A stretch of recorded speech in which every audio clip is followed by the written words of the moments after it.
حضرت ابو ہریرہ رضی اللہ عنہ فرماتے ہیں، ماہ رمضان کے آخری دن تھے۔ ماہ رمضان کے آخری دن تھے، لوگوں نے فطرانہ ادا کرنا شروع کر دیا، مسجد میں اناج کے ڈھیر لگ گئے تو حضور اکرم صلی اللہ علیہ وسلم نے مجھے حکم فرمایا، یہاں بیٹھ کر پہرا دو۔ چنانچہ میں رات کو وہاں بیٹھ گیا۔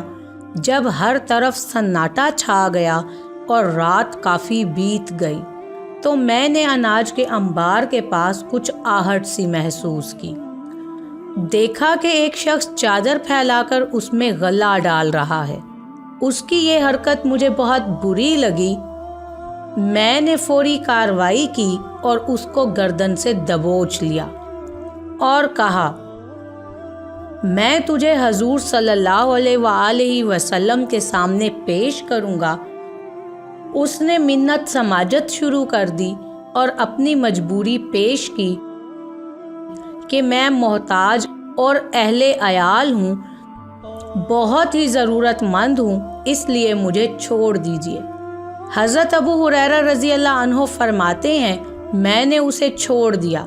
جب صبح ہم نماز سے فارغ ہوئے تو حضور صلی اللہ علیہ وآلہ وسلم میرے پاس تشریف لائے اور از خود ارشاد فرمایا، اے ابو ہریرہ، اپنے رات والے قیدی کے بارے میں تو بتاؤ۔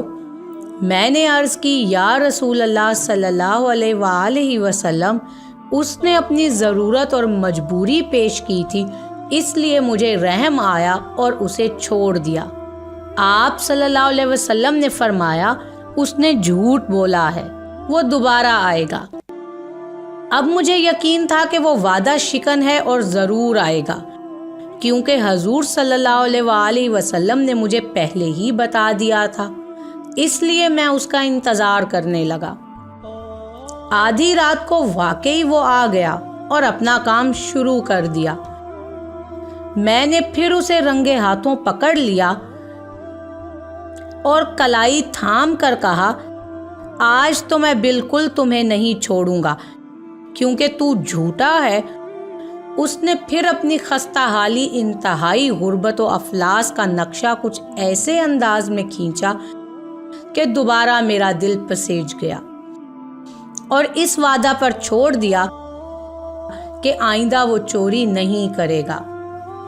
دوسرے روز صبح نماز سے فراغت کے بعد حضور اکرم صلی اللہ علیہ وآلہ وسلم نے پھر اسی طرح دریافت کیا اور دوبارہ بتایا، وہ اس دفعہ بھی جھوٹ بول گیا ہے، آج رات پھر آئے گا۔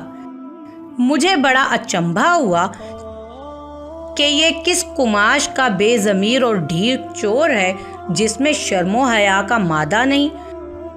2 دفعہ گرفتاری کے باوجود اس کے پختہ عزم میں کوئی فرق نہیں آیا، وہ عہد و پیمان توڑ کر پھر آنا چاہتا ہے۔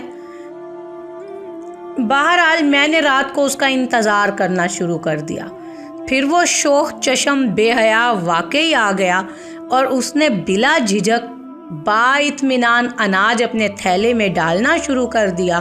میرے غصے کی انتہا نہ رہی، اسے پکڑ لیا اور فیصلہ کن انداز میں کہا کہ یہ تیسری بار ہے، اب تجھے ہرگز نہیں چھوڑوں گا۔ تو بڑا پنج ذات ہے، کمینہ اور پیشہ ور قسم کا چور معلوم ہوتا ہے، ضرورت مند نہیں، لالچی ہے۔ تیرے جیسے پر ترس کھانا، کچھ دینا، رحم کر کے چھوڑنا اچھا نہیں۔ اب میں تجھے ایک قیدی کی حیثیت سے صبح دربار رسالت میں پیش کروں گا۔ جب اس نے دیکھا کہ میری گرفت مضبوط ہے اور ارادہ پختہ ہے، نیز رہائی کی بھی کوئی صورت نہیں ہے، تو مصالحانہ رویہ میں بولا، اے ابو ہریرہ، تم مجھے چھوڑ دو، میں تمہیں ایک تحفہ دیتا ہوں کہ تم خوش ہو جاؤ گے، اور وہ تحفہ یہ ہے کہ رات سوتے وقت ایک مرتبہ آیت الکرسی پڑھ لیا کرو۔ فائدہ یہ ہوگا کہ اللہ کی طرف سے تجھ پر ایک نگہبان فرشتہ مقرر کر دیا جائے گا جو صبح سے لے کر شام تک تمہاری حفاظت کرے گا۔ اس نے یہ وظیفہ بتایا تو میں نے اسے چھوڑ دیا۔ صبح کو حضور اکرم صلی اللہ علیہ وسلم نے پہلے ہی خبر دی، اے ابو ہریرہ وہ پکا جھوٹا ہے، لیکن اس نے وظیفہ صحیح بتایا ہے۔ جانتے بھی ہو کہ 3 راتوں میں تمہارے پاس کون آتا رہا ہے؟ حضرت ابو ہریرہ نے فرمایا، اللہ اور اس کا رسول بہتر جانتے ہیں۔ آپ صلی اللہ علیہ وسلم نے فرمایا کہ وہ شیطان تھا۔